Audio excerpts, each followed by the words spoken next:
اخلاق حمیدہ نبی کریم صلی اللہ علیہ وسلم۔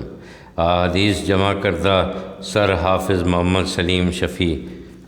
بسم اللہ الرحمن الرحیم۔ اللہم صلی علی محمد وعلی آل محمد کما صلیت علی ابراہیم وعلی آل ابراہیم انک حمید مجید۔ اللہم بارک علی محمد وعلی آل محمد کما بارکت علی ابراہیم وعلی آل ابراہیم انک حمید مجید۔ بلغ العلا بکمالہ کشفت الدجی بجمالہ حسنت جمیع خصالہ صلوا علیہ وآلہ۔ اما بعد، اخلاق حمیدہ صلی اللہ علیہ وسلم۔ حضور علیہ السلام کی حیات طیبہ دنیا کو زندگی گزارنے کا پیغام دیتی ہے۔ آپ صلی اللہ علیہ وسلم خود اپنی ذات میں نمونہ عمل تھے، جو فرماتے تھے اس پر عمل تھا۔ حضرت انس بن مالک رضی اللہ تعالیٰ عنہ کہتے ہیں، رسول اللہ صلی اللہ علیہ وسلم نے مجھ سے فرمایا، میرے بچے، اگر ہو سکے تو صبح و شام اس طرح گزارو کہ تمہارے دل میں کسی کی طرف سے کوئی میل اور کھوٹ نہ ہو۔ پھر فرمایا، میرے بچے، دل صاف رکھنا، یہی میری سنت ہے۔ جب پہلی وحی کا نزول ہوا، آپ صلی اللہ علیہ وسلم پریشان گھر آئے۔ حضرت خدیجہ نے فرمایا، خدا کی قسم آپ غمگین نہ ہوں، آپ صلہ رحمی کرتے ہیں، مقروضوں کا بار اٹھاتے ہیں، غریبوں کی مدد کرتے ہیں، مہمانوں کی نصرت کرتے ہیں، مصیبتوں میں لوگوں کے کام آتے ہیں، اللہ آپ کے ساتھ ہے۔ حضرت عائشہ رضی اللہ تعالیٰ عنہ فرماتی ہیں کہ آپ کی عادت کسی کو برا بھلا کہنے کی نہیں تھی، برائی کے بدلے بھلائی، درگزر اور معافی سے کام لیتے تھے۔ آپ نے کبھی کسی مسلمان کو لعنت نہیں کی، کبھی کسی غلام، لونڈی، عورت، خادم یا کسی جانور کو نہیں مارا، کبھی کسی کی جائز خواہش کو رد نہیں کیا۔ آپ گفتگو ٹھہر ٹھہر کر کرتے تھے۔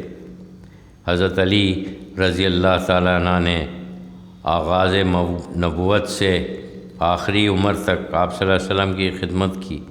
وہ فرماتے تھے کہ حضور صلی اللہ علیہ وسلم خوش مزاج تھے، نہ آپ صلی اللہ علیہ وسلم تنگ دل اور نہ ہی شور کرتے تھے۔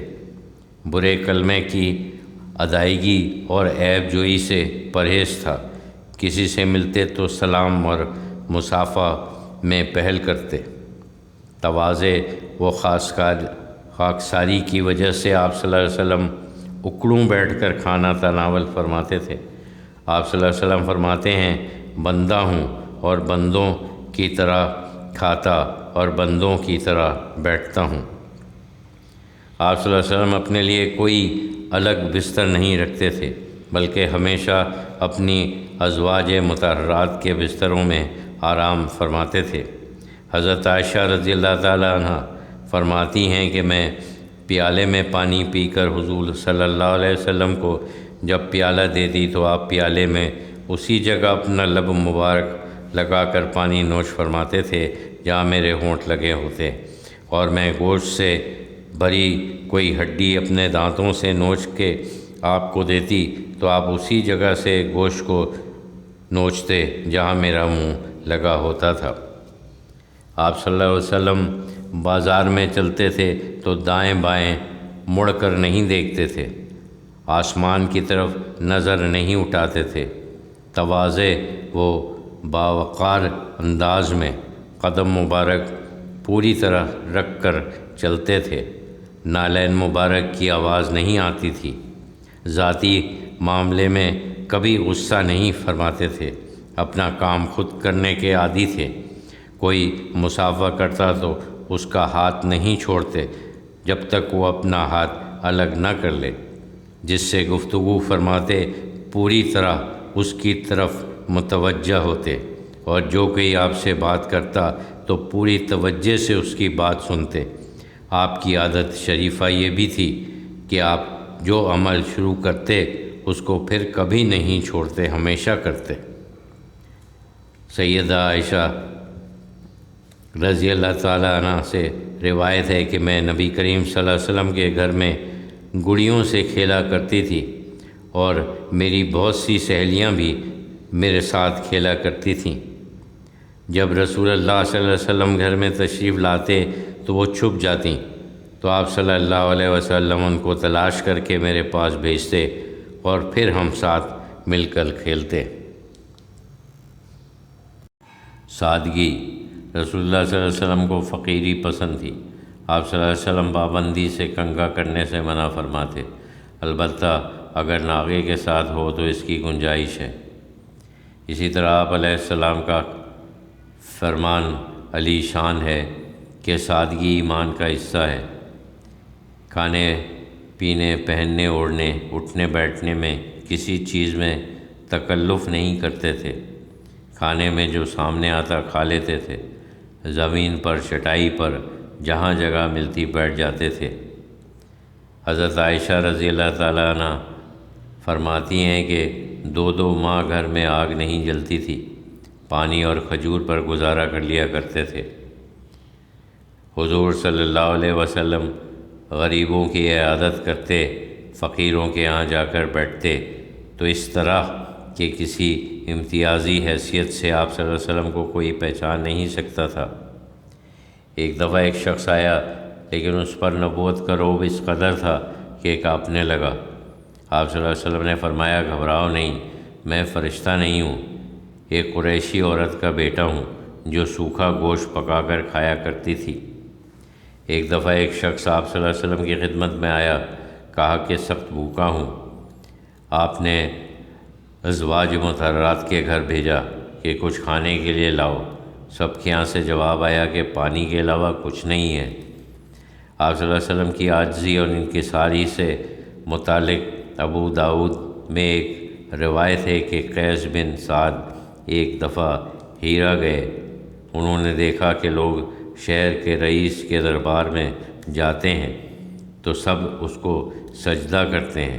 واپس آئے تو آپ نے حضور صلی اللہ علیہ وسلم سے عرض کیا کہ آپ زیادہ مستحق ہیں کہ آپ صلی اللہ علیہ وسلم کو سجدہ کیا جائے، تو فرمائے کہ کیا تم میری قبر پر سے گزرو گے تو سجدہ کرو گے؟ انہوں نے جواب دیا کہ نہیں کریں گے۔ تو آپ صلی اللہ علیہ وسلم نے فرمایا کہ جب تم قبر کو سجدہ نہیں کرو گے تو زندہ کو بھی سجدہ نہ کرو۔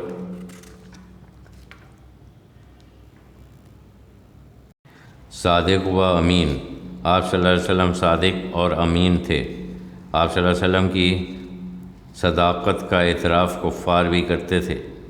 آپ نے فرمایا کہ مسلمان کبھی جھوٹ نہیں بولتا۔ نبوت سے پہلے کا واقعہ ہے کہ حجر اسود کو اسی جگہ پر رکھنے کا شرف کس سردار کو حاصل ہو، سب کے درمیان جھگڑا ہوا، تلواریں بلند ہونے کی نوبت آ گئی، لیکن اس بات پر فیصلہ ہوا کہ دوسرے دن صبح جو فرد سب سے پہلے حرم کی طرف آئے گا اس سے فیصلہ کرا لیں گے اور وہ فیصلہ سب کو منظور ہوگا۔ اللہ کی حکمت کہ سب سے پہلے آپ صلی اللہ علیہ وسلم تشریف لائے۔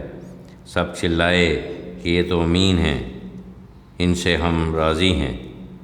آپ صلی اللہ علیہ وسلم کی عزت و توقیر کفار نبوت سے پہلے بھی کرتے تھے۔ حضور صلی اللہ علیہ وسلم کے سامنے ایک خاتون نے اپنے بچے کو گود میں لینے کے لیے بلایا۔ بچے نے آنے میں دیر کی تو اس خاتون نے کہا، ہم تم کو چیز دیں گے، تمہارے پاس آؤ۔ وہ آ گیا۔ حضور صلی اللہ علیہ وسلم نے پوچھا، کیا تمہاری کوئی چیز دینے کی نیت تھی؟ خاتون نے جواب دیا کہ میرے پاس کھجور تھی، یہ اس کو دیتی۔ آپ صلی اللہ علیہ وسلم نے فرمایا کہ اگر نہ دیتی تو جھوٹ لکھ دیا جاتا۔ آپ صلی اللہ علیہ وسلم کو کفار بھی صادق و امین مانتے تھے۔ جب کفار باطل نظریات کے دفاع کے لیے آپ صلی اللہ علیہ وسلم کی جان کے دشمن ہو گئے اور رات کے وقت آپ صلی اللہ علیہ وسلم کو معاذ اللہ قتل کے ارادے سے آپ کے گھر کا گھیراؤ کر کے کھڑے ہو گئے، اس وقت بھی ان کفار کی امانتیں آپ صلی اللہ علیہ وسلم کے پاس رکھی تھیں۔ آپ صلی اللہ علیہ وسلم کی امانت داری کا انداز بھی خوب تھا کہ آپ ہجرت کے وقت شیر خدا حضرت علی رضی اللہ تعالیٰ عنہ کو پابند کر گئے کہ میرے بستر پر سو جانا اور امانتیں واپس کر کے مدینہ آ جانا۔ مشہور صحابی حضرت عبداللہ بن مسعود رضی اللہ تعالیٰ عنہ کی روایت ہے کہ رسول اللہ صلی اللہ علیہ وسلم نے فرمایا، تم سچائی کو لازم پکڑ لو، کیونکہ سچائی نیکی کی طرف رہنمائی کرتی ہے اور نیکی جنت میں پہنچا دیتی ہے، اور آدمی ہمیشہ سچ بولتا رہتا ہے تو اللہ کے نزدیک صدیق لکھ دیا جاتا ہے، اور تم جھوٹ سے بچو کیونکہ جھوٹ دوزخ میں لے جاتا ہے۔ آدمی جھوٹ بولتا رہتا ہے تو اللہ کے نزدیک کذاب لکھ دیا جاتا ہے۔ رحمت للعالمین۔ آپ صلی اللہ علیہ وسلم فرماتے تھے، میں دنیا کے لیے رحمت بنا کے بھیجا گیا ہوں۔ آپ نے کبھی کسی پر لعنت نہیں کی، آپ کی زبان سے بد دعا نہیں نکلی بلکہ دعا نکلی۔ جب آپ صلی اللہ علیہ وسلم طائف تشریف لے گئے تاکہ وہاں کے سرداروں کو دعوت دیں، لیکن انہوں نے آپ صلی اللہ علیہ وسلم کے ساتھ بہت برا سلوک کیا۔ شریر بچے آپ کے پیچھے لگا دیے، انہوں نے آپ کو پتھر مارے، آپ نے ان کو کچھ نہ کہا۔ آپ زخمی ہو گئے، آپ کے پاس فرشتہ آیا، کہا کہ آپ صلی اللہ علیہ وسلم فرمائیں تو ان کو 2 پہاڑوں کے درمیان کچل دوں۔ آپ نے ارشاد فرمایا کہ میں دنیا کے لیے رحمت بنا کر بھیجا گیا ہوں، ہو سکتا ہے کہ ان کی نسل میں کوئی اسلام قبول کر لے۔ سیدنا ابو ہریرہ قبیلہ دوس سے تھے، ان کے قبیلے نے اسلام لانے میں دیر کی۔ ایک دن ابو ہریرہ آپ صلی اللہ علیہ وسلم کے پاس بیٹھے تھے کہ طفیل بن عمرو دوسی رضی اللہ عنہ اپنے ساتھیوں کے ہمراہ تشریف لائے اور آپ صلی اللہ علیہ وسلم سے کہتے ہیں کہ دوست قبیلے کے لوگ نافرمان اور منکر ہیں، ان کے لیے بد دعا کریں۔ آپ نے فرمایا، اے اللہ، دوست کے قبیلے کو ہدایت دے، ان کو مسلمان کر دے اور ان کو ہمارے پاس بھیج دے۔ غزوہ احد میں عبداللہ بن قمیہ نے آپ صلی اللہ علیہ وسلم کے کندھے پر تلوار کا وار کیا، جس سے آپ کا دانت مبارک شہید ہو گیا اور آپ کا چہرہ خون آلود ہو گیا۔ اس موقع پر بھی آپ نے اپنی قوم کی مغفرت کے لیے دعا کی کہ اللہ ان کو ہدایت دے۔ ابو جہل کہا کرتا تھا کہ محمد، میں تم کو جھوٹا نہیں سمجھتا، لیکن جو تم کہتے ہو اس کو صحیح نہیں مانتا۔ سیدنا الیاس بن مالک فرماتے ہیں، ایک بزرگ اللہ کے نبی کے پاس آئے، وہ آپ صلی اللہ علیہ وسلم سے ملنا چاہتے تھے۔ لوگوں نے ان کو راستہ دینے میں دیر لگائی تو آپ صلی اللہ علیہ وسلم نے فرمایا، وہ ہم میں سے نہیں جو چھوٹوں پر رحم نہ کرے، اور وہ ہم میں سے نہیں جو بڑوں کی عزت نہ کرے۔ سیدنا جابر بن سمرہ سے روایت ہے کہ میں نے رسول اللہ صلی اللہ علیہ وسلم کے ساتھ ظہر کی نماز پڑھی، پھر وہ اپنے گھر جانے کے لیے نکلے اور میں بھی ان کے ساتھ نکلا تو سامنے سے کچھ بچے آئے۔ آپ صلی اللہ علیہ وسلم نے ہر ایک کے رخسار پر ایک ایک کر کے ہاتھ پھیرا۔ سیدنا جابر فرماتے ہیں کہ میرے رخسار پر بھی ہاتھ پھیرا، میں نے محسوس کیا کہ آپ صلی اللہ علیہ وسلم کے ہاتھ میں وہ ٹھنڈک اور خوشبو ہے جیسے میں نے کسی خوشبو کے ڈبے میں سے ہاتھ نکالا ہو۔ ایفائے عہد۔ آپ صلی اللہ علیہ وسلم وعدہ خلاف نہیں تھے۔ آپ صلی اللہ علیہ وسلم نے اپنی امت کو بھی یہی تعلیم دی کہ وعدے کی پاسداری کرو، جو کہو اس پر عمل کرو۔ حذیفہ بن ایمان اپنے والد حسیل رضی اللہ تعالیٰ عنہ کے ساتھ مکہ سے مدینہ آ رہے تھے۔ ان کو راستے میں روک لیا گیا، ان سے سوال کیا گیا کہ محمد صلی اللہ علیہ وسلم کے پاس جا رہے ہو؟ انہوں نے انکار کیا۔ ان کو اس شرط پر جانے دیا گیا کہ یہ جنگ میں شریک نہیں ہوں گے۔ انہوں نے حضور صلی اللہ علیہ وسلم کے پاس آ کر صورتحال بتائی تو آپ صلی اللہ علیہ وسلم نے فرمایا کہ واپس جاؤ، ہم وعدہ خلافی نہیں کر سکتے، ہمیں خدا کی مدد درکار ہے۔ صلح حدیبیہ میں ایک شرط یہ بھی تھی کہ مکہ سے جو شخص مسلمان ہو کر مدینہ جائے گا وہ اہل مکہ کے مطالبے پر واپس کر دیا جائے گا۔ اسی وقت جب معاہدے کی شرط رکھی جا رہی تھی، ابو جندل جیل میں قید اہل مکہ کی قید سے بھاگ کر آئے اور رسول اللہ صلی اللہ علیہ وسلم سے فریاد کی۔ تمام مسلمان اس درد انگیز منظر کو دیکھ کر لرز اٹھے، لیکن آپ صلی اللہ علیہ وسلم نے فرمایا، صبر کرو، ہم بد عہدی نہیں کر سکتے، اللہ تمہارے لیے کوئی راستہ نکال دے گا۔ وعدے کی پاسداری کا ایک اور ایمان افروز واقعہ نبوت سے پہلے کا ہے۔ عبداللہ بن ابی الحمیسہ رضی اللہ تعالیٰ عنہ حضور صلی اللہ علیہ وسلم کی نبوت سے پہلے آپ صلی اللہ علیہ وسلم کے دوستوں میں سے تھے۔ ان کا بعثت سے پہلے حضور صلی اللہ علیہ وسلم سے ایک کاروباری سودا طے ہوا۔ سودے کی کچھ رقم حضور صلی اللہ علیہ وسلم کو ادا کر دی گئی، باقی رقم کے لیے کہا کہ آپ یہاں رکیں، میں گھر سے لے کر آتا ہوں۔ گھر پہنچ کے بھول گئے۔ 3 دن بعد یاد آیا، وہ بھاگ کر اسی جگہ پہنچے، دیکھا حضور صلی اللہ علیہ وسلم وہاں کھڑے انتظار کر رہے ہیں۔ آپ صلی اللہ علیہ وسلم نے شکایت کا ایک جملہ کہا کہ میں نے وعدہ کیا تھا کہ یہاں تمہارا انتظار کروں گا، لہٰذا میں تمہارا انتظار کرتا رہا۔ آپ صلی اللہ علیہ وسلم ایفائے عہد کے پابند تھے، کبھی عہد شکنی نہیں کی اور امت کو بھی یہی تعلیم دی۔ آپ صلی اللہ علیہ وسلم کی اس خاصیت کا دشمن بھی اعتراف کرتے تھے، چنانچہ قیصر روم نے اپنے دربار میں آپ صلی اللہ علیہ وسلم کے متعلق حضرت ابو سفیان سے، جو ابھی مسلمان نہیں ہوئے تھے، سوالات کیے۔ ان میں ایک یہ بھی تھا کہ کیا کبھی محمد صلی اللہ علیہ وسلم نے بدعہدی کی ہے؟ ابو سفیان کو مجبوراً جواب دینا پڑا کہ نہیں۔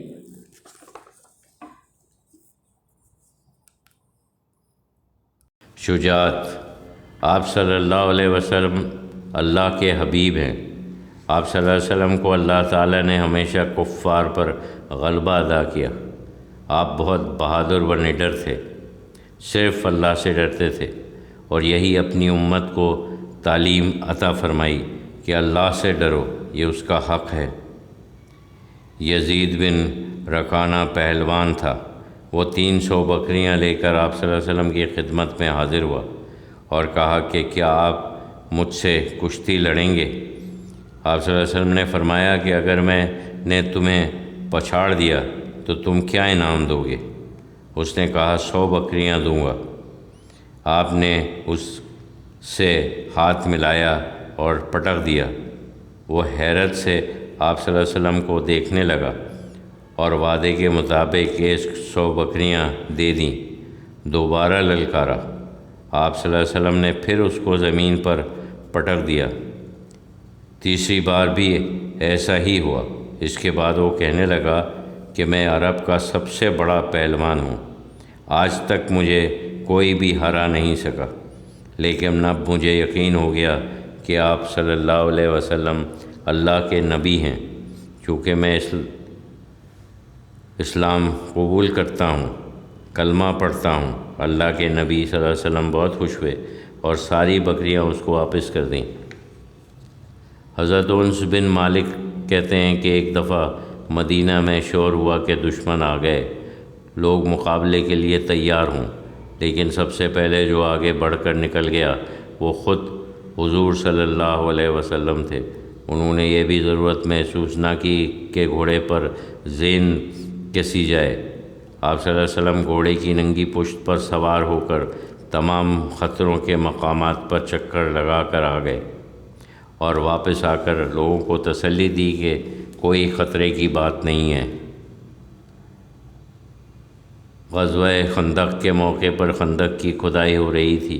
ایک سخت چٹان نکل آئی جو صحابہ سے نہیں ٹوٹ رہی تھی۔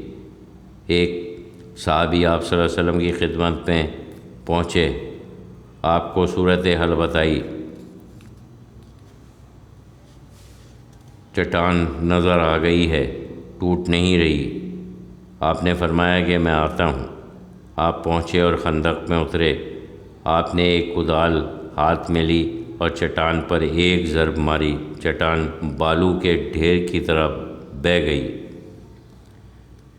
غزوہ حنین میں بے پناہ تیروں کی بارش ہوئی تو مسلمانوں کی فوج فوراً میدان سے ہٹ گئی، لیکن آپ صلی اللہ علیہ وسلم چند جان نثاروں کے ساتھ بدستور میدان میں کھڑے رہے۔ دشمنوں کی پوری فوج کا نشانہ صرف آپ صلی اللہ علیہ وسلم کی ذات تھی، لیکن آپ کے قدموں میں لغزش نہیں ہوئی، آپ اپنی جگہ سے نہیں ہٹے۔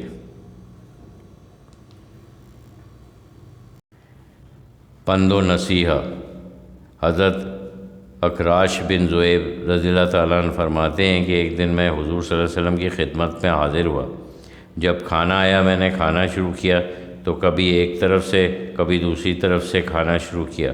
آپ صلی اللہ علیہ وسلم نے دیکھا تو فرمایا کہ ایک جگہ سے کھاؤ۔ پھر ایک تھال اور آیا، اس میں مختلف قسم کی کھجوریں تھیں۔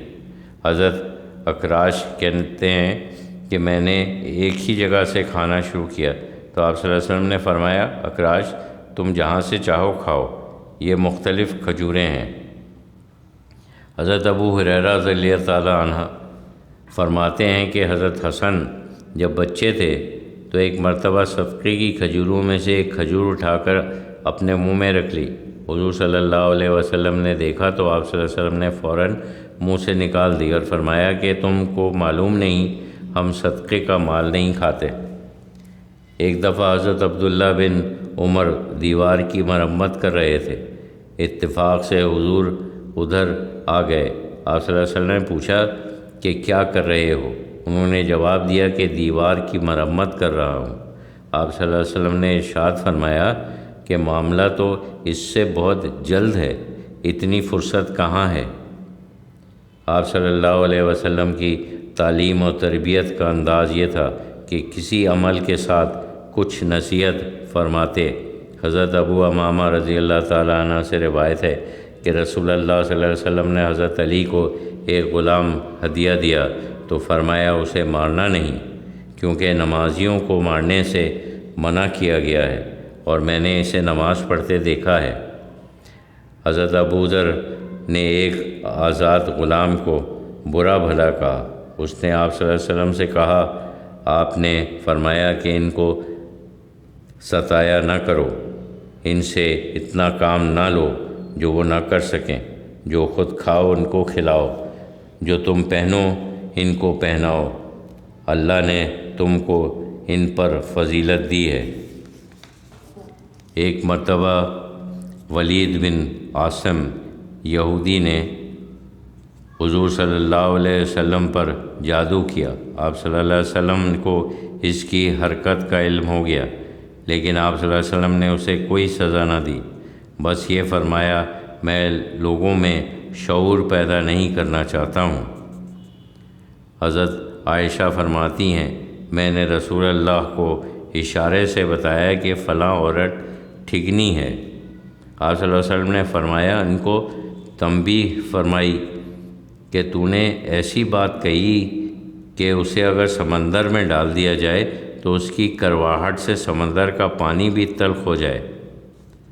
سیدنا ابا ایوب انصاری کہتے ہیں کہ ایک آدمی نبی کریم صلی اللہ علیہ وسلم کے پاس آیا اور کہا کہ مجھے کوئی بلیغ و مختصر نصیحت کریں۔ آپ صلی اللہ علیہ وسلم نے فرمایا جب تم نماز ادا کرے تو اپنی زندگی کی آخری نماز سمجھ کر ادا کر، اور ایسا کلام مت کر کہ جس سے کل تجھے معذرت کرنا پڑے، نیز جو کچھ لوگوں کے پاس ہے اس سے نا امید اور غنی ہو جا۔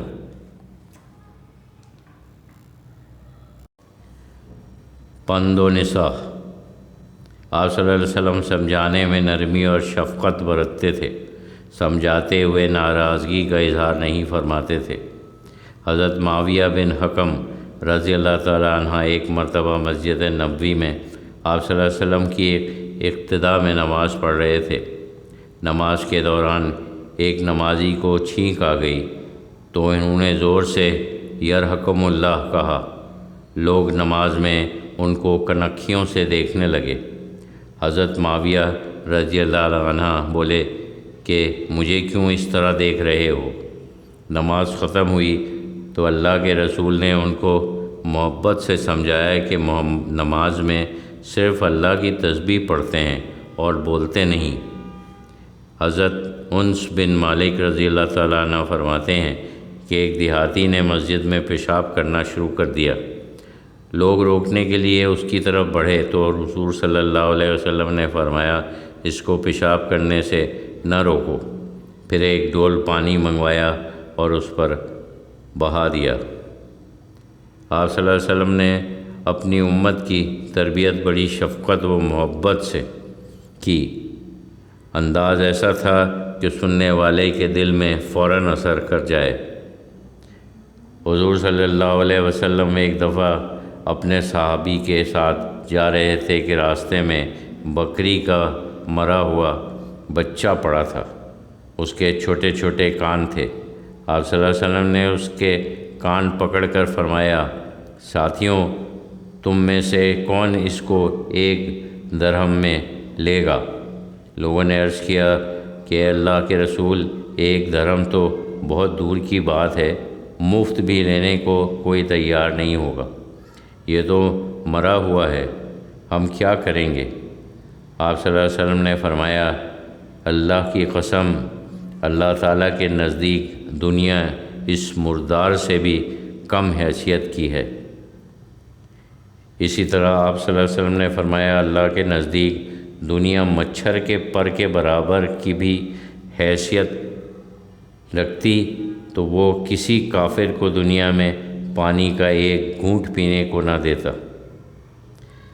حضور صلی اللہ علیہ وسلم کبھی کبھی رات کو صحابہ کرام کے حالات دیکھنے کے لیے نکلتے تھے۔ ایک مرتبہ تہجد کے وقت نکلے، آپ صلی اللہ علیہ وسلم حضرت ابو بکر کے پاس سے گزرے۔ آپ صلی اللہ علیہ وسلم نے دیکھا کہ وہ تہجد پڑھ رہے ہیں، آہستہ آواز سے تلاوت کر رہے ہیں۔ آگے جا کر حضرت عمر کو دیکھا کہ وہ تہجد کی نماز میں بلند آواز سے تلاوت کر رہے ہیں۔ صبح کو آپ صلی اللہ علیہ وسلم نے دونوں کو اپنے پاس بلایا۔ آپ نے حضرت ابو بکر سے پوچھا کہ آپ اتنی آہستہ آواز سے تلاوت کیوں کر رہے تھے؟ انہوں نے جواب دیا کہ جس ذات کو میں سنانا چاہتا تھا اس کو سنا دیا۔ پھر آپ صلی اللہ علیہ وسلم نے حضرت عمر سے سوال کیا تو انہوں نے جواب دیا کہ میں شیطان کو بھگانا چاہتا تھا اور سوئے ہوئے لوگوں کو بیدار کرنا چاہتا تھا۔ آپ صلی اللہ علیہ وسلم نے فرمایا کہ یہ پسندیدہ نہیں۔ اللہ تعالیٰ نے فرمایا کہ نہ زیادہ زور سے اور نہ زیادہ آہستہ تلاوت کرو، بلکہ معتدل آواز اختیار کرو۔ حضرت عمر بن ابی سلمہ فرماتے ہیں کہ میں حضور صلی اللہ علیہ وسلم کی تربیت میں تھا۔ ایک دن میں کھانا کھا رہا تھا تو برتن میں میرا ہاتھ ادھر ادھر گھوم رہا تھا۔ حضور صلی اللہ علیہ وسلم نے فرمایا کہ اے لڑکے، بسم اللہ پڑھ لیا کرو، دائیں ہاتھ سے کھاؤ اور اپنے آگے سے کھاؤ اور اللہ کا نام لے کر شکر کرو۔ پند و نصح۔ آپ صلی اللہ علیہ وسلم سمجھانے میں نرمی اور شفقت برتتے تھے، سمجھاتے ہوئے ناراضگی کا اظہار نہیں فرماتے تھے۔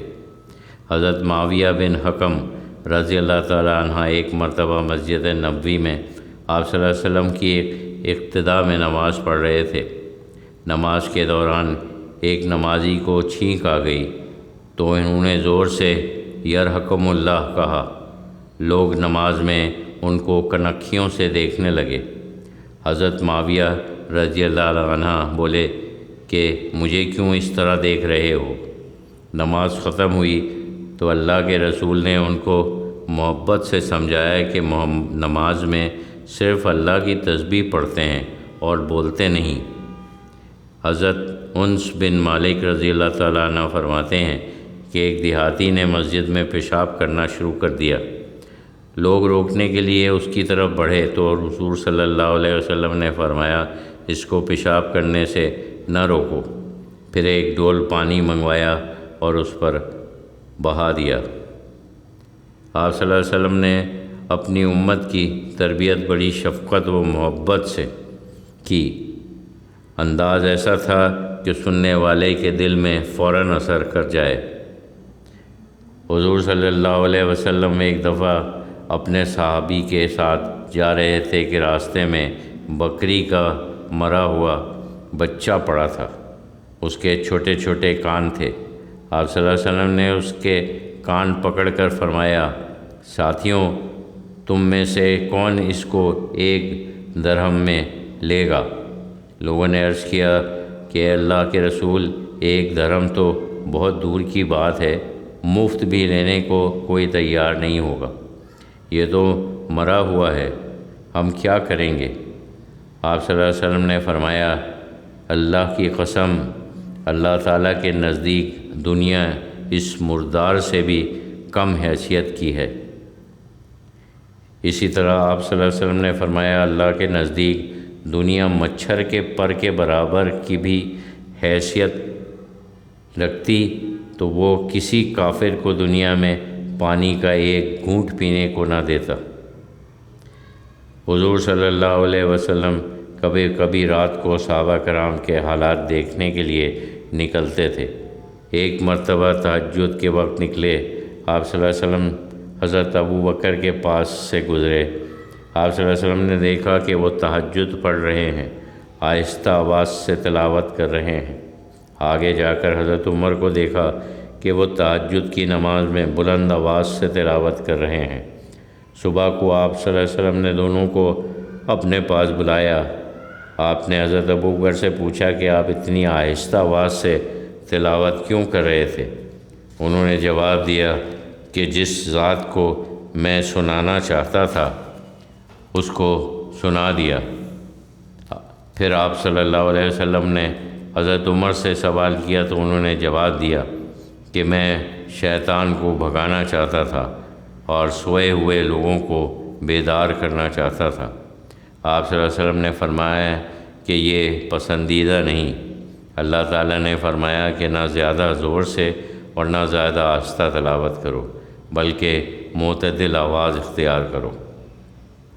حضرت عمر بن ابی سلمہ فرماتے ہیں کہ میں حضور صلی اللہ علیہ وسلم کی تربیت میں تھا۔ ایک دن میں کھانا کھا رہا تھا تو برتن میں میرا ہاتھ ادھر ادھر گھوم رہا تھا۔ حضور صلی اللہ علیہ وسلم نے فرمایا کہ اے لڑکے، بسم اللہ پڑھ لیا کرو، دائیں ہاتھ سے کھاؤ اور اپنے آگے سے کھاؤ اور اللہ کا نام لے کر شکر کرو۔ رحم و کرم۔ آپ صلی اللہ علیہ وسلم بہت ہی شفیق اور نرم مزاج تھے، ہر ایک کے ساتھ شفقت سے پیش آتے تھے، دوسروں کے کام آتے تھے۔ سیدنا انس بن مالک رضی اللہ تعالیٰ عنہ بیان کرتے ہیں کہ مدینہ طیبہ میں ایک لونڈی تھی، وہ اللہ کے نبی کا ہاتھ پکڑ لیتی اور اپنے کسی بھی کام کے لیے جہاں چاہتی آپ صلی اللہ علیہ وسلم کو لے جاتی۔ آپ صلی اللہ علیہ وسلم ہر ایک کے ساتھ ہمدردی کا معاملہ کرتے تھے۔ ابو داؤد کی روایت ہے کہ ایک دن سیدنا معاذ نے عشاء کی نماز پڑھانی شروع کی۔ انہوں نے سورہ فاتحہ کے بعد سورہ بقرہ کی تلاوت شروع کر دی۔ مقتدیوں میں ایک نوجوان بھی تھا جو دن بھر مزدوری کر کے آتا تھا۔ جب قرات لمبی ہو گئی تو وہ نوجوان آہستہ سے صف سے باہر نکل آیا اور اپنی نماز خود پڑھی اور چلا گیا۔ نماز کے بعد سیدنا معاذ نے کہا کہ یہ شخص منافق تھا۔ اگلے روز جوان کو معلوم ہو گیا تو وہ شکایت لے کر حضور صلی اللہ علیہ وسلم کی خدمت میں حاضر ہوا اور اس نے کہا کہ انہوں نے لمبی سورت کی قرات شروع کر دی۔ ہم دن بھر مزدوری کرتے ہیں اور دوسرے دن کام پر بھی جانا ہوتا ہے، تو کیسے میں اتنی لمبی نماز پڑھتا؟ آپ صلی اللہ علیہ وسلم نے حضرت معاذ سے فرمایا، کیا تم لوگوں کو فتنے میں مبتلا کرنا چاہتے ہو؟ ابو علی سوید بن مقر کہتے ہیں کہ ہم 7 بھائی تھے، ہماری خدمت کرنے والی ایک لونڈی تھی۔ ایک مرتبہ میرے چھوٹے بھائی نے اسے تھپڑ مار دیا۔ رسول اللہ صلی اللہ علیہ وسلم نے حکم دیا کہ اس کو آزاد کر دو۔ آپ صلی اللہ علیہ وسلم کا رحم و کرم اتنا زیادہ تھا کہ ظلم کا واقعہ سن کر آپ صلی اللہ علیہ وسلم رو پڑتے۔ ایک بار ایک صحابی اپنی جہالت کے دور کا قصہ بیان کر رہے تھے کہ عرب میں لڑکیوں کو زندہ مار دینے کا دستور تھا۔ میری چھوٹی لڑکی تھی، میں نے بھی اس کو زمین میں زندہ دفن کر دیا۔ جب میں اس پر مٹی اور ڈھیلے ڈال رہا تھا تو وہ ابا ابا پکار رہی تھی، یہاں تک کہ اس کی آواز بند ہو گئی۔ آپ صلی اللہ علیہ وسلم واقعہ سن کر رونے لگے۔ آپ نے کہا کہ پھر سناؤ، تو وہ دوبارہ سنانے لگے تو آپ زارو قطار روتے رہے، یہاں تک کہ روتے روتے آپ کی داڑھی مبارک تر ہو گئی۔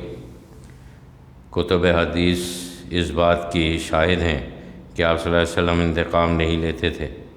آپ صلی اللہ علیہ وسلم کو کسی سے تکلیف پہنچتی تو بدلہ نہیں لیتے تھے، اس کو معاف کرتے اور ہدیہ بھی دیا عنایت فرماتے تھے۔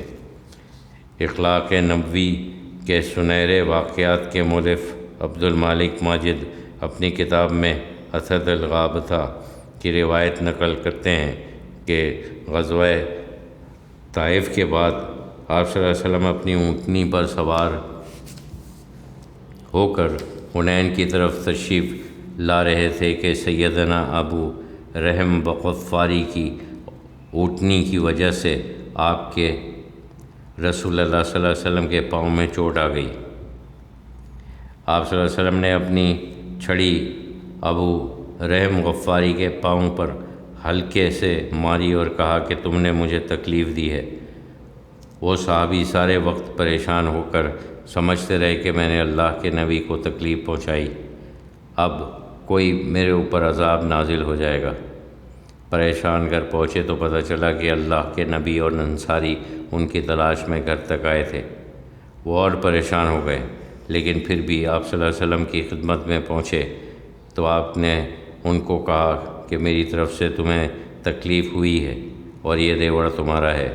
انہوں نے دیکھا کہ یہ ریوڑ بکریوں کا تھا اور اس پر اون لدا ہوا تھا اور اس میں 80 بکریاں شامل تھیں۔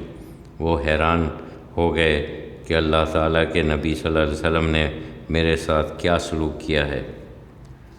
سلمہ بن عمرو بن عقوق قبیلہ اسلم سے تعلق رکھتے تھے، طلحہ بن عبید اللہ کے لیے کام کرتے تھے۔ ایک دن دوپہر کا وقت ایک درخت کے نیچے لیٹ گئے۔ اسی دوران 4 مشرکین آ گئے اور رسول اللہ صلی اللہ علیہ وسلم کے خلاف باتیں کرنے لگے۔ سلمہ بن عقوق دوسری طرف چلے گئے۔ یہ چاروں مشرک اسی طرح ایک درخت کے نیچے لیٹ گئے۔ تھوڑی دیر بعد آواز آئی کہ مہاجرین ہوشیار ہو جاؤ، ابن زینم کو قتل کر دیا۔ سلمہ بن عقوق نے سنا تو اپنی تلوار لے کر لہراتے ہوئے ان چاروں کے سر پر جا پہنچے، چاروں مشرکین کو پکڑ لیا اور حضور صلی اللہ علیہ وسلم کی خدمت میں حاضر ہوئے۔ اسی دوران ان کے چچا عامر بھی آ گئے۔ ان کے ساتھ 70 مشرکین تھے جن کو گرفتار کر کے لائے تھے۔ انہوں نے بدعہدی کی تھی اور مسلمانوں پر حملہ کرنے کا منصوبہ بنا رہے تھے۔ اللہ کے نبی کے اخلاق دیکھیے کہ آپ کے نے ارشاد فرمایا کہ ان کو چھوڑ دو، یہ لوگ شروع سے آخر تک برائی کا مرکز ہیں، ان کا وبال انہی پر ہوگا۔ بزرگوں کا اکرام۔ آپ صلی اللہ علیہ وسلم یوں تو سب کا احترام و اکرام کرتے تھے، لیکن بزرگوں کا خصوصیت سے بہت خیال رکھتے تھے۔ فتح مکہ کے بعد اللہ کے رسول صلی اللہ علیہ وسلم بیت اللہ شریف میں تشریف فرما تھے کہ اچانک سیدنا ابو بکر صدیق رضی اللہ تعالیٰ عنہ اپنے بوڑھے والد کو لے کر بیت اللہ کے صحن میں داخل ہوئے۔ اللہ کے رسول نے دیکھا کہ ان کا دوست اپنے بوڑھے والد کو لے کر آ رہا ہے۔ آپ صلی اللہ علیہ وسلم نے فوراً فرمایا کہ ان بزرگوں کو اپنے گھر میں رہنے دیتے، مجھے بلا لیتے، میں خود وہاں آ کر ان سے مل لیتا۔ حضرت عبداللہ بن عمرو العاص رضی اللہ تعالیٰ عنہ کی روایت ہے کہ ایک شخص حضور صلی اللہ علیہ وسلم کی خدمت میں حاضر ہوا۔ اس نے کہا کہ میں آپ صلی اللہ علیہ وسلم کے پاس 2 چیزوں پر بیعت کرنے آیا ہوں، ہجرت پر اور جہاد پر۔ مدینہ میں رہنے کے لیے ہجرت کی نیت سے آیا ہوں اور جہاد کی نیت سے آیا ہوں۔ آپ صلی اللہ علیہ وسلم نے فرمایا کہ تمہارے والدین زندہ ہیں؟ اس نے جواب دیا دونوں زندہ ہیں۔ آپ صلی اللہ علیہ وسلم نے ارشاد فرمایا کہ جاؤ اپنے والدین کی خدمت کرو، ان کے ساتھ حسن سلوک کرو۔ حضرت ابو ذر مشہور صحابی تھے۔ ایک دفعہ ان کو بلا بھیجا تو وہ گھر میں نہ ملے۔ تھوڑی دیر بعد وہ آئے تو آپ صلی اللہ علیہ وسلم بیٹھے ہوئے تھے۔ آپ نے ان کو سینے سے لگایا۔ حضرت جعفر حبشہ سے آئے تھے۔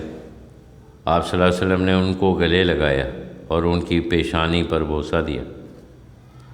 آپ صلی اللہ علیہ وسلم راستے میں مرد عورت بچے جو سامنے آتا سب کو سلام کرتے۔ ایک دن آپ صلی اللہ علیہ وسلم راستے سے گزر رہے تھے کہ ایک مقام پر مسلمان منافق بیٹھے تھے۔ آپ صلی اللہ علیہ وسلم نے سب کو سلام کیا۔ حضرت نبی کریم صلی اللہ علیہ وسلم نے بزرگوں کی عزت و تکریم کی تلقین فرمائی اور بزرگوں کا یہ حق قرار دیا کہ کم عمر اپنے سے بڑے عمر کے لوگوں کا احترام کریں اور ان کے مرتبے کا خیال رکھیں۔ آپ صلی اللہ علیہ وسلم نے فرمایا، وہ ہم میں سے نہیں جو ہمارے چھوٹوں پر رحم نہ کرے اور ہمارے بڑوں کی عزت نہ کرے۔ حسن خلق۔ آپ صلی اللہ علیہ وسلم نہایت ہی نرم مزاج، خوش اخلاق اور نیک سیرت تھے۔ کسی سے ملتے تو پہلے خود سلام اور مصافحہ کرتے۔ کوئی آپ صلی اللہ علیہ وسلم کے کان میں جھک کر کوئی بات کہتا تو اس کی طرف سے رخ نہ پھیرتے جب تک وہ خود منہ نہ ہٹا لے۔ جب کسی سے ہاتھ ملاتے تو جب تک وہ ہاتھ نہیں چھوڑتا آپ صلی اللہ علیہ وسلم اس کا ہاتھ نہیں چھوڑتے۔ مجلس میں بیٹھتے تو آپ کے زانوں ہم نشینوں کے آگے نہ نکلے ہوتے۔ آپ صلی اللہ علیہ وسلم ہجرت کے موقع پر 10 آدمیوں کی جماعت کے ساتھ ایک انصار کے گھر میں مہمان رہے۔ مقدار ابن اسود کہتے ہیں کہ میں اس جماعت میں شامل تھا۔ گھر میں چند بکریوں کے دودھ پر گزارا ہوتا تھا۔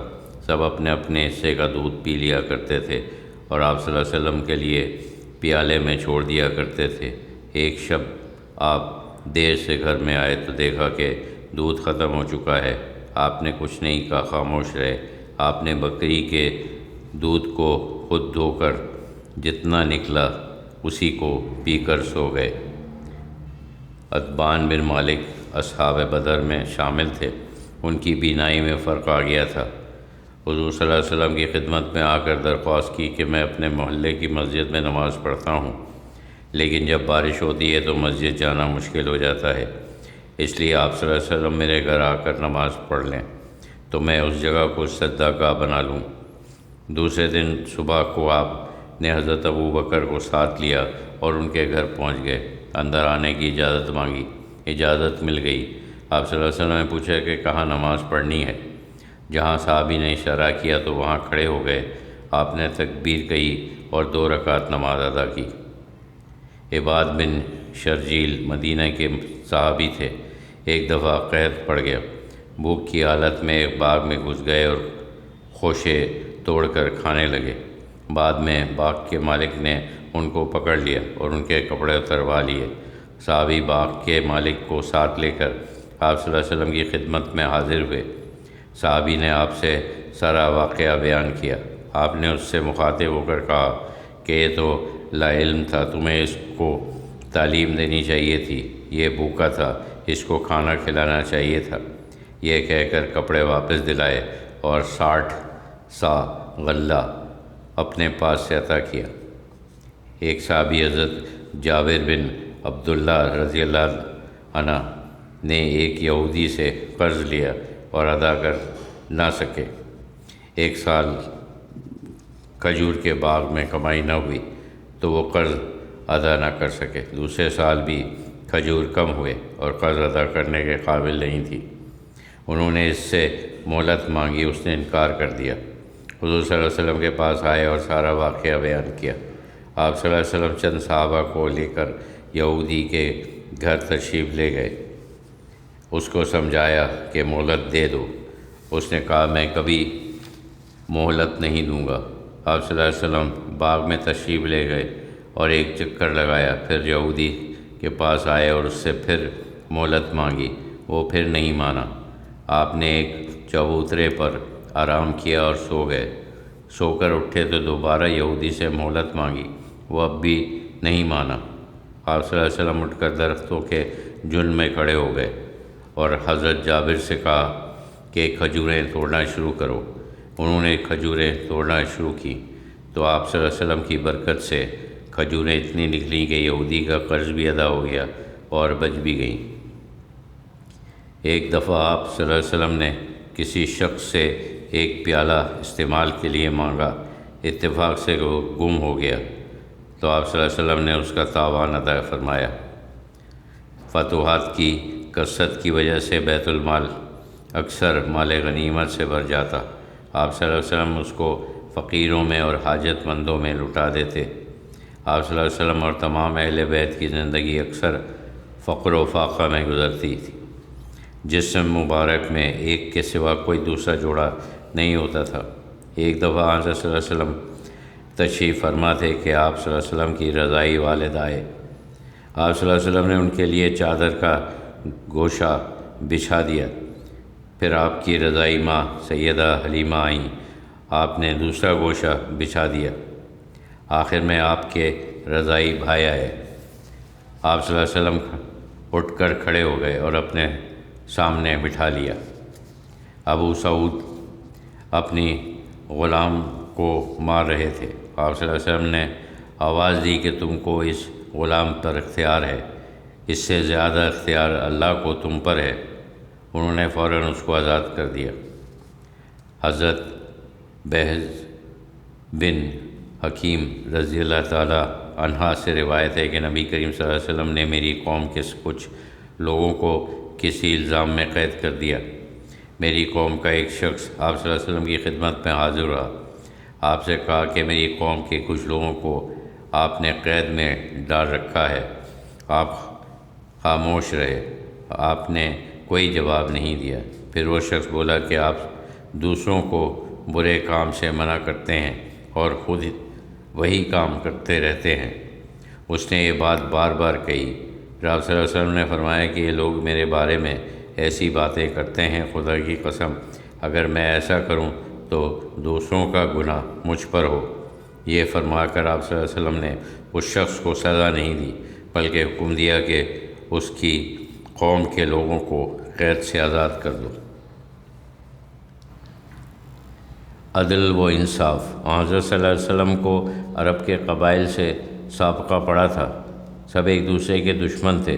آپ صلی اللہ علیہ وسلم نے اسلام کی تبلیغ کے لیے عدل و انصاف سے کام لیا اور عدل و انصاف کا پلہ کسی ایک طرف جھکنے نہیں پایا۔ بنو سلیم رضی اللہ تعالیٰ عنہ ایک دن آپ صلی اللہ علیہ وسلم کی خدمت اقدس میں آئے اور کہا کہ جب ہم کافر تھے تو صخر رضی اللہ تعالیٰ عنہ نے ہمارے چشمے پر قبضہ کر لیا تھا، اب ہم اسلام لے آئے، اب ہمارا چشمہ ہم کو دلایا جائے۔ آپ صلی اللہ علیہ وسلم نے صخر رضی اللہ تعالیٰ عنہ سے کو حکم دیا کہ ان کا چشمہ ان کو دے دو۔ اللہ کے رسول صلی اللہ علیہ وسلم نے بدو سے ایک اونٹ ادھار لیا تھا۔ اس نے آپ صلی اللہ علیہ وسلم سے تقاضا کیا، اس کا انداز غیر مناسب تھا، صحابہ کرام سے برداشت نہ ہوا۔ آپ صلی اللہ علیہ وسلم نے ارشاد فرمایا کہ حقدار کو حق مانگنے کا حق ہے۔ مزید فرمایا کہ اس کو اس کے جیسا اونٹ دے دو۔ صحابہ نے کہا کہ ہمارے پاس اس سے اچھا اونٹ ہے۔ آپ صلی اللہ علیہ وسلم نے فرمایا کہ یہی دے دو، بہتر لوگ وہ ہیں جو اپنے واجبات بہتر ادا کر دیں۔ ایک دن مہیسہ آپ صلی اللہ علیہ وسلم کی خدمت میں حاضر ہوئے اور کہا کہ یہودیوں نے عبداللہ بن سہیل کو قتل کر دیا تھا۔ آپ صلی اللہ علیہ وسلم نے فرمایا کیا تم قسم کھا سکتے ہو؟ انہوں نے کہا کہ میں نے اپنی آنکھ سے نہیں دیکھا، اور کہا کہ یہودیوں کے قسم کا کوئی اعتبار نہیں، وہ تو جھوٹی قسمیں کھا لیں گے۔ خیبر میں یہودی آباد تھے، اس لیے انہوں نے ہی کیا تھا۔ آپ صلی اللہ علیہ وسلم نے خون بہا کہ 100 اونٹ بیت المال سے دلوائے۔ عدل و انصاف کا سب سے اہم پہلو یہ ہے کہ عدل اپنے آپ کو بھی پیش کر دے۔ ایک بار آپ صلی اللہ علیہ وسلم مال غنیمت تقسیم کر رہے تھے، لوگوں کا ہجوم تھا۔ ایک شخص منہ کے بل آپ صلی اللہ علیہ وسلم پر لد گیا، دست مبارک میں پتلی سی چھڑی تھی۔ آپ صلی اللہ علیہ وسلم نے اس سے ٹھوکا دیا، لکڑی کا سرا منہ پر لگا اور ہلکی سی خراش آ گئی۔ آپ نے فرمایا کہ تم بدلہ لے لو۔ اس نے کہا کہ رسول اللہ صلی اللہ علیہ وسلم میں نے معاف کر دیا، مجھے بدلہ لینے کی ضرورت نہیں۔ ایک دفعہ ایک خاندان مخزوم کی عورت نے چوری کی۔ کچھ لوگ چاہتے تھے کہ چوری سے بچ جائے۔ حضرت اسامہ بن زید حضور صلی اللہ علیہ وسلم کے محبوب خاص تھے۔ لوگوں نے ان سے کہا کہ آپ سفارش کر دیں۔ انہوں نے آپ صلی اللہ علیہ وسلم سے معافی کی درخواست کی۔ آپ نے غصے میں آ کر فرمایا کہ بنی اسرائیل اسی وجہ سے تباہ ہوئے کہ غریبوں کو سزا دیتے، امیروں کو معاف کر دیتے۔ اللہ کی قسم، فاطمہ بنت محمد بھی چوری کرتی تو میں اس کو بھی سزا دیتا۔ مساوات۔ آپ صلی اللہ علیہ وسلم کی نظر میں امیر غریب سب برابر تھے۔ صحابہ جب مل کر کوئی کام کرتے تو آپ صلی اللہ علیہ وسلم بھی ان کے ساتھ شریک ہو جاتے اور معمولی مزدوروں کی طرح کام انجام دیتے۔ مدینے میں آ کر سب سے پہلے مسجد نبوی تعمیر ہوئی۔ اس مسجد کی تعمیر میں صحابہ کے ساتھ مل کر حضرت صلی اللہ علیہ وسلم نے بھی کام کیا۔ ایک سفر میں کھانا تیار نہیں تھا، تمام صحابہ نے مل کر کھانا پکانے کا فیصلہ کیا۔ لوگوں نے ایک ایک کام بانٹ لیا۔ آپ صلی اللہ علیہ وسلم نے جنگل سے لکڑی لانے کا کام ذمہ لیا۔ صحابہ نے کہا کہ یہ ہم کر لیں گے۔ آپ صلی اللہ علیہ وسلم نے فرمایا، میں تم سے اپنے آپ کو ممتاز نہیں سمجھتا۔ اللہ اس بندے کو پسند نہیں کرتا جو اپنے ساتھیوں کے درمیان اپنے آپ کو ممتاز کر لے۔ غزوہ بدر میں دوسرے قیدیوں کے ساتھ آپ صلی اللہ علیہ وسلم کے چچا حضرت عباس بھی گرفتار ہو کر آئے تھے۔ قیدیوں کو فدیہ دے کر رہا کیا جا رہا تھا کہ صحابہ نے آپ صلی اللہ علیہ وسلم سے عرض کیا، یا رسول اللہ، ہم حضرت عباس کا فدیہ معاف کر دیں۔ آپ صلی اللہ علیہ وسلم نے فرمایا، نہیں، کچھ معاف نہیں ہوگا، سب کے ساتھ برابر کا سلوک کیا کرو۔ حضرت انس رضی اللہ تعالیٰ عنہ بیان کرتے ہیں کہ ایک دفعہ آپ صلی اللہ علیہ وسلم میرے گھر تشریف لائے اور پینے کا پانی مانگا۔ پانی آپ صلی اللہ علیہ وسلم کو دیا تو ترتیب یہ تھی کہ حضرت ابو بکر بائیں جانب تھے، عمر سامنے تھے اور ایک بدو دانی طرف تھا۔ آپ صلی اللہ علیہ وسلم نے پانی پیا تو حضرت عمر نے حضرت ابو بکر کی طرف اشارہ کیا، ان کا مطلب تھا کہ ان کو دے دیجئے۔ آپ صلی اللہ علیہ وسلم نے فرمایا، نہیں، پہلے دائیں طرف کا حق ہے، اور یہ کہہ کر بچا ہوا پانی بدو کو عنایت فرما دیا۔ ایک دفعہ صحابہ آپ صلی اللہ علیہ وسلم کی خدمت میں بیٹھے تھے، اتفاق سے دائیں طرف حضرت عبداللہ بن عباس جو بہت کم سن تھے دائیں طرف بڑے بڑے بزرگ صحابہ بائیں طرف تھے۔ کہیں سے دودھ آیا، آپ صلی اللہ علیہ وسلم نے نوش فرما کر عبداللہ بن عباس سے کہا کہ تم اجازت دو تو میں یہ ان لوگوں کو دے دوں۔ انہوں نے عرض کیا، اس ہدیے میں ایثار نہیں کر سکتا، کیونکہ وہ دائیں جانب تھے، اس لیے پہلا حق ان کا تھا۔ چنانچہ اللہ کے نبی نے عبداللہ بن عباس کو ترجیح دی۔